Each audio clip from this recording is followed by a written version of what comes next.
Hello again and welcome to another Warhammer 40k Mordian Glory video.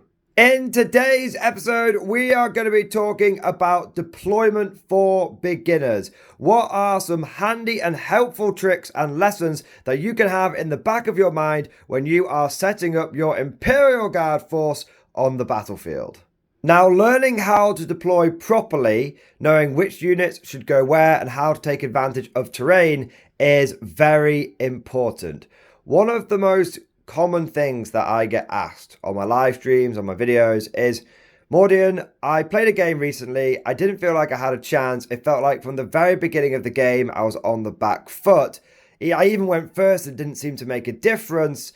What can I do about this? I feel like I kind of messed my deployment up, but I'm not sure really what I would have done differently. If that scenario describes you, then don't worry. It's a very common one. Like I said, it's probably one of the things I get asked or people talk to me about the most on the channel. And truly, and this might sound like a bit of an exaggeration, but I assure you that it's not. Deployment is probably the most important part of any game of Warhammer 40k. Some pro players, some of the best players in the world, will be able to tell if they've won or lost a game depending on how they've deployed and having a look over at their opponent's deployment. Because if you deploy well and you're going against an equal opponent, then it's game on and it's time to get the party started. But if you deploy badly, or you see that your opponent has deployed badly, then nearly 100% of the time, barring any phenomenal luck or any sort of dice rolls or erroneous situations, anomalous occurrences that may happen, pretty much a bad deployment is going to spell a defeat before you've even rolled a dice. And so knowing just a few basic tips and tricks can really help you overcome some of the initial hurdles as a beginner player and help you go from losing some games to hopefully winning some. But with all of that said, now let's dive into the video proper and let's take a look at the deployment that I've got in front of me right now. Now we're using hammer and anvil as an example deployment here. As you can see, we've got our dice stretched out across the front, marking our deployment zone. And that can be one of the first things that you want to do as a beginner player. It might sound kind of obvious, but mark out where your deployment zone is. Learn where the extreme edge of it is. So now you know clearly where you can deploy your units. So that's the first thing you want to do. But getting into where these units are placed right now, I mean, this looks alright. Maybe some people are looking at this deployment going, don't really see anything wrong with it. We've got some units at the front. We've got things like our Hellhounds and some Kachans on the front line. They're fast movers. Surely they want to be pushing forward with scout moves and stuff. And then we've also got some battle tanks anchoring the flank. I mean, we're firing down some clear fire lanes. I mean, what's wrong with this? Well, this deployment I would describe as a fairly typical one for a lot of beginner players, but also, I would say, unfortunately, a fairly bad one. If I was to deploy like this, unless it was against a particular opponent or a particular army, I would say in the vast majority of situations, this is a bad deployment that's going to lead to me quickly losing the game and losing control of the situation. The first thing that I would say about this deployment that's bad about it is none of my important units, very few of my high value assets are actually protected. Sure, I've managed to put the Lord Solar back here in a central position. There's a couple of bases on the backfield, but all of my main battle tanks, my heavy damage dealers, my Lehman Russes, all of those are out in the open. All of them are easy pickings for an opponent who is fast moving and potentially could get a turn one charge or get some turn one easy fire angles on me. I mean, let's consider this flank for this moment.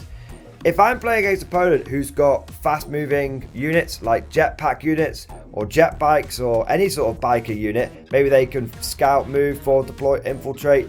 The problem I'm going to have very quickly is there's going to be a unit that's going to appear here and it's either going to be able to shoot my tank, in which case it might damage and destroy it, and I'm starting the game with only 2 Russes or maybe even less, Or even if they can't destroy it in shooting, they can charge in, start tying it up, and suddenly my cannon, which has got blast, it can't shoot because it's an engagement range.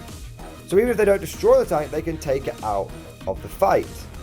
Also, these tanks are just completely exposed to long-range firepower as well. For example, what if my opponent has something like, let's say, a hammerhead? They deployed their hammerhead, it's hidden well, so I can't see it. If I get first turn, that thing's safe. If they get first turn, they're just going to move it out here and put a hyper-velocity round through the front and out the back of my Leman Russ, taking it out. And once again, I'm finding myself in a very tricky position. Already, what's happening there is I'm starting to lose the firefight. Maybe now, if I lose this tank and my opponent is able to successfully tie this one up with some sort of infiltrating or forward deploy unit, suddenly we look at this flank and there's actually very little left that's active. Maybe you've got one platoon here, Chimera with a squad inside of it. Well, I'm sorry, but the firepower that these things have, it ain't going to be anywhere near enough to get into a fight with this. And then before you know it, this just shows how quickly things can fall apart.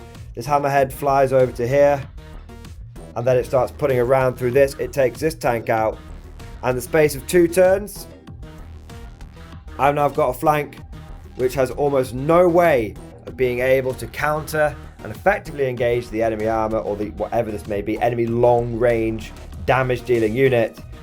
And I've not even got a proper shot off yet. And well, sorry, but the left flank's collapsed.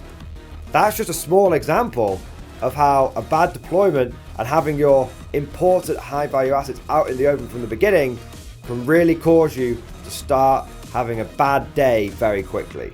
Now let's look at that scenario again, but this time with a better deployment. Instead of having all of our tanks out in the open, we have now successfully hidden them behind terrain, but put them in positions where they're not out of the fight, they're still going to be able to contribute.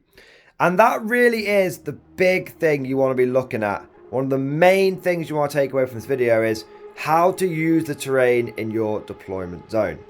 And we're using it much more effectively now. Behind this ruin here, which we know is line of sight blocking, and a lot of competitive boards and a lot of terrain that people use is going to be ruins, which does block line of sight.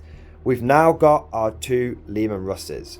Now, when this hammerhead just gets first turn, if it wants to, it can float out here, but it's got nothing really of value to shoot. It's got nothing to do. So, sure, your opponent can move out, but what's going to happen is he's either going to fire at something not particularly worthwhile, like maybe some infantry, and if he does that, then you'll be able to drive forward with your tanks, engage your long-range firepower, shoot down the road, and take him out. Or, what can happen is your opponent doesn't come out. He doesn't have the firepower. Well, that's okay. What you're essentially forcing him to do there, if he's gone first, is to cede the territory to you, to cede the power, to cede the initiative over to you as his opponent. At that point, you can start getting a bit ballsy. You could leave your tanks back here. They're contributing to the fight simply by deterring your opponent's armor. Or, and that allows you to start pushing your infantry into the middle of the board, where typically you're going to find things like objective markers, and that's going to get you points, that's going to win you the game. Or you could get a little ballsy with it, and this is another thing that you can learn, is if you want to, you could try and bait your opponent out. Maybe in your deployment or in your first turn, you bring that Chimera out. Well, now your opponent's going to go, I've got a decent target. That's important. He'll bring his hammerhead out. He'll shoot that Chimera because he thinks he's got something worthwhile. He'll destroy it. But all that's really happened is he's set himself up for the inevitable long-range counter-attack. So it's important to know how you can use terrain to make sure that you can start dictating the battlefield. In this setup, we are much less vulnerable to a long-ranged alpha strike from shooting armies like Tau and Eldar. In this scenario, we now have a few options, a few tools in our toolbox. We can start deciding how we're going to set up the scenario, how we're going to set up the engagement. I would say that a good way to start is to try and hide all of your high value assets. And then if the situation arises, you can then go for the bait to try and bait them out. But you don't need to do that right away from the beginning. It's important to try and hide the chimera, whatever you might have hiding behind the ruin. It's important to try and hide that first because, hey, your opponent might make a mistake. He might feel obligated. He might be like, okay, I need to come out and start making things happen. I'll just move my hammerhead. It'll be fine. It'll be okay. If he does that, then you get to take him out with your shooting vehicles without ever having to actually risk one of yours. This is kind of like plan B if he doesn't just come out and turn one and be over aggressive. But the point that I'm making here is look at all of the infantry and tanks. Our entire army here, if we zoom out, is actually protected by cover, because on this flank here we've now got both of these platoons, and bear in mind that they're infantry, so they can just breach straight through the wall. So this isn't going to slow them down at all. They're just going to go straight through there, and they're going to hop from one ruin to the next. And then if you need to, this guy's still close enough. He's not that far back from the line. He's still close enough where he can start driving forward and going off and getting the job done. Likewise, this infantry squad might seem like it's out in the open, but it's actually taking advantage of some of the line of sight blocking terrain that you typically find in the middle of the board. So they actually, even though they look like they're out in the open, they're actually probably relatively safe from a lot of firepower that's going to come at them straight here. And your opponent's going to have to try and get some fire angles from here and here. And if they do that, again, they're kind of serving as a bit of a bait unit, because then you can start pushing over on this flank, counter-attacking them, and likewise over here as well. Now, this unit is inside of the ruin, so they would be able to be seen, which could be a problem. But this is where we think about the final part of deployment, the final sort of thing when you're setting up this using the terrain and using cover and trying to make sure that your assets, whether they are your infantry or tanks, are well hidden and well protected. The last thing you want to think about is abilities. Things like infiltrate, things like deep strike, things like scout. Can you use these to protect your units? Can you use them to start taking the fight to the enemy? For example, if you've got a unit such as Scions, really that's got deep strike, really that should be starting in the sky, in reserve, keeping them safe so that they can teleport down. Now, the reason why doing that kind of stuff is important is, again, if we come back to our scenario here, what if your opponent just refuses to take the bait? Well, you can, having things like Scions and stuff in deep strike can force your opponent to move, to put him in a difficult position, to put him in a catch-22, where if he decides to hide, you can either pound him with some artillery, or you can deep strike down one of your units and you're getting the jump on him first. And that really, I suppose, is what deployment is all about. It's a game of cat and mouse. It's both sides, between their deployment and their initial movements, are trying to set up scenarios where they can get the drop on the enemy first, where they can get the first punch in. Because if you strike first, often you will strike last. Now, deep strike's a great one, and so is infiltrate. You could simply just infiltrate some units, behind this wall, or maybe up here. That again will get you out of line of sight, protect you from those early alpha strikes from range. But scout is another great one. For example, if you look at this unit, it's an infantry one, and it is a Kashtan unit. Now, Kashtan's get a 6-inch scout move at the beginning of the game. Right now, they're out in the open, but with a 6-inch scout move, they could end up somewhere about here. And sure, they're still exposed from certain angles. Maybe you don't want to do that, because maybe your opponent's got some stuff here that they can shoot down at you. But there's a great chance that by moving away from this open area, you're reducing the fire angles by about half. Rather than being able to be shot from down the road and also this flank, now you're only getting shot from here. That could be half the amount of firepower coming in, half the amount of damage that you're taking, and maybe your squad survives, and that's your deployment doing its job, and that's you using terrain and your abilities effectively to try and keep your guys around whilst being able to set yourself up to destroy the enemy units. Now, we've talked a lot about setting yourself up and deploying to protect yourself against long-range alpha strikes, against those armies that are going to do damage to you from a long way away. But what about fast-moving assault armies? What about those things that can cross the table quickly in a turn or two and start tying you up and causing you all sorts of problems? Well, if we return to our previous bad deployment, and we touched on this before, but I really want to have a go at visualizing it now, you'll see again that we've got our assets that are out in the open. Now this time, they're not susceptible to being blown up from range, but they're still very vulnerable and they're very open to being taken out of the game. For example, we look over on this flank. Sure, we've got our Hellhound leading the way, and you might think, oh, that's a Hellhound. That doesn't mind going at the front. If it gets contacted, it's fine. If enemy moves towards it, that's fine. It can just use Overwatch, right? Well, yeah, that is not a bad idea, not a bad scenario to say the least, but what if you go against something which doesn't care about your Overwatch? What if you come across a big monster, something that can easily tank the flamer hits, and then before you know it, that thing's charged in there and it's taken your Hellhound out of the fight. That's one of your armoured vehicles taken down. That's one of your force multipliers taken out. Now you can't remove cover, and on dense terrain boards, as you're likely to find in a lot of 40k games, well, losing the ability to ignore cover could be a bit of a spanner in the works. Likewise, we come over here, and maybe through some, who knows, maybe it's Gene Stealer's scout moving forward, maybe it's Hormagaunt's autumn advancing 6, and who knows, there's all sorts of shenanigans that people have to get across the board very, very quickly. You might find a swarm of smaller creatures starting to cause you problems. Now, these termagants are just representing some sort of generic fast-moving light infantry, but the same scenario here is, okay, sure, these guys probably aren't going to destroy a vehicle, but they will easily charge in here and here, and now you're getting all blocked up.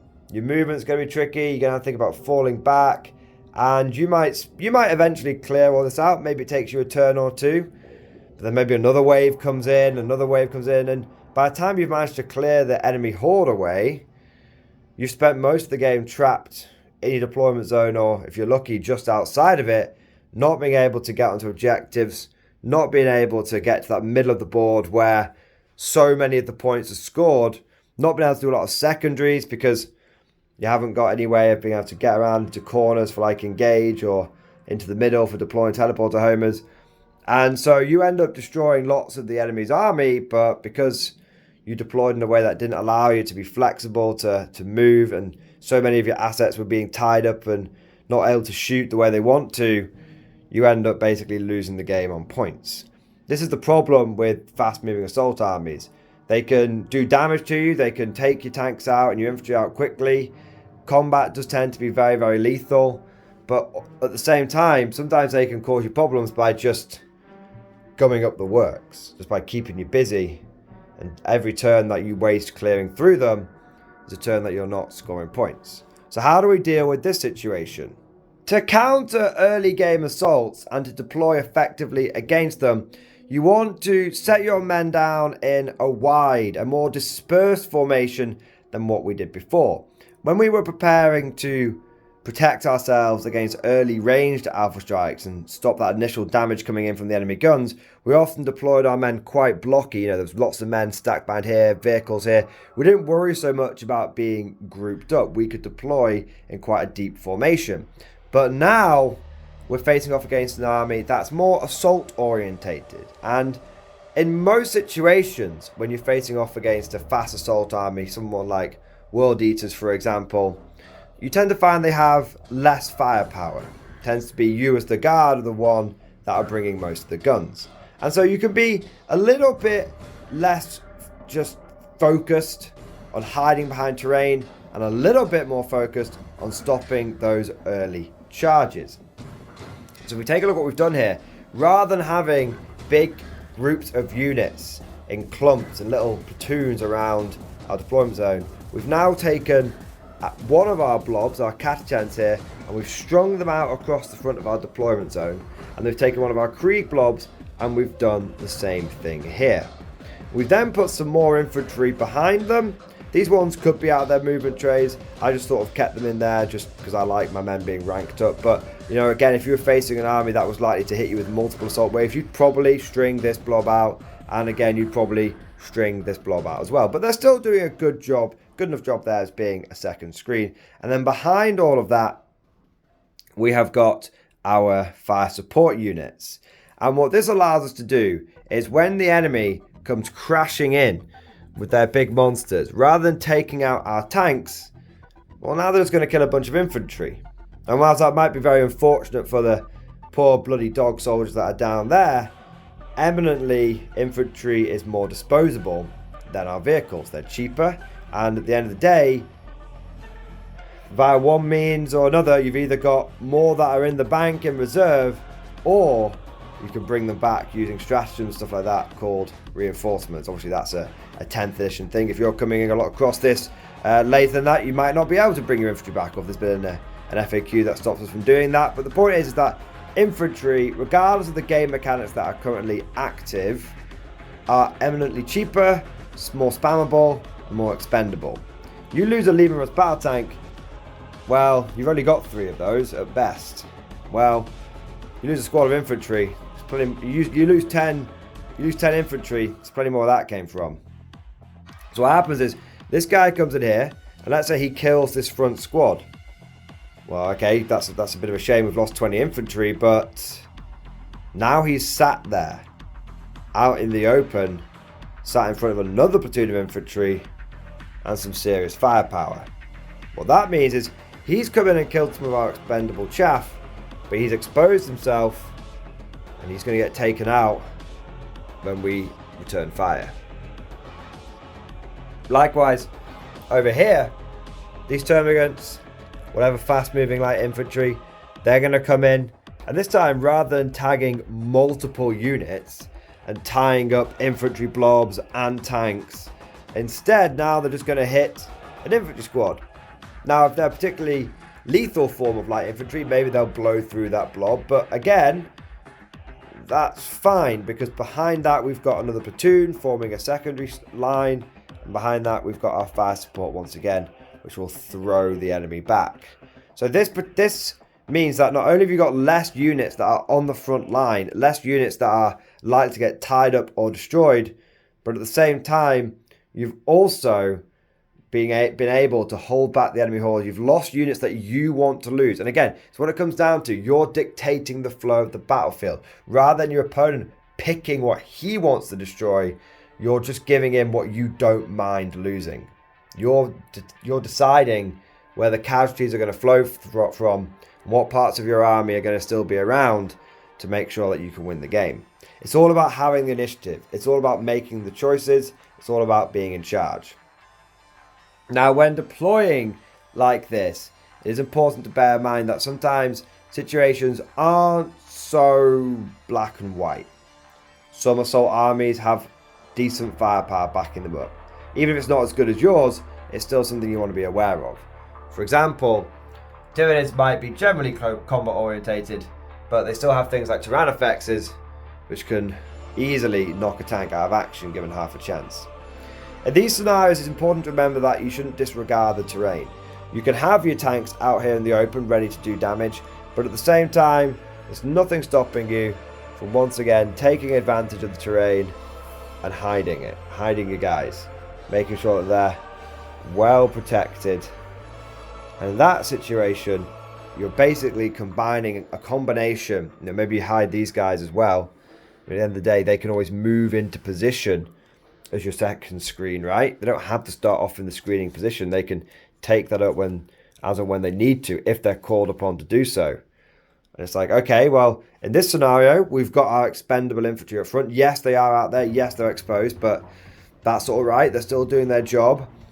And then any firepower your opponent might have, well, all it's going to do is go into your screening units, which might end up being good for you, because if your opponent kills them, maybe their charges aren't successful, they can't get at the board as quickly, and instead they end up sitting out and pretty out in the middle of the board here, still exposed, and this time not quite as in your face. So that you want to do what's essentially kind of like a hybrid of both the anti-alpha strike deployment and the anti-early charge deployment. That's what you do in this situation. And that, my dear conscripts, is the basics of deployment with the Imperial Guard. In summary, there are 3 things you want to be taking into account. Firstly, what kind of army are you facing off against? Is it an assault army, or is it a shooting army, or a mixture of the both? Secondly, you need to be making use of the terrain in your deployment zone. Use it to protect your guys and to hide those assets that you don't want to be destroyed.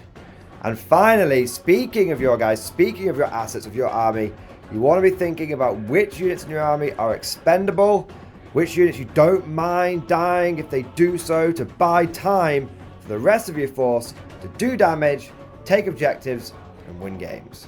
Of course, all of this is just like my opinion, man. These are just my tactics. But let us know what you think down in the comment section below. Are you a beginner or an advanced player who has found this tactic particularly helpful? Has it pointed you in the right direction? Let us know. Also, if there's any other tactics, tips, or tricks that you're curious about that you'd like me to cover, put it down in the comment section. I'll take a look, and if I can, I'll do my best to make a video on them. If you've enjoyed today's video or you found it particularly helpful, don't forget to smash that like button and also subscribe to never miss an episode.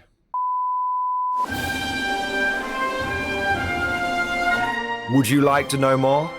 If so, then please consider becoming a channel member or patron. By supporting the channel, not only will you be doing your part, but you'll also be helping me create more content for your viewing pleasure and unlocking a whole host of perks. You get everything from a badge next to your name, custom emojis, but the big one is access to the Mordian Glory Discord server, an online community with almost 2,500 active members. It's always popping off in the MG Discord. We've got channels for army lists, hobbying, tactics, stories, and even a pretty spicy meme section as well.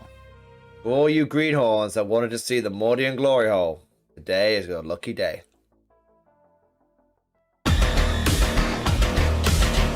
And joking aside, I do want to say a massive thank you to all of the current channel members and patrons. You guys are amazing, truly the lifeblood of the channel. I could not do Mordian Glory full time without the incredible and generous support of my members, so thank you guys so much. And last but certainly not least, I want to say a personal thank you to all of my top tier Patreons. These are the War Masters, the people who have truly gone above and beyond the Call of Duty.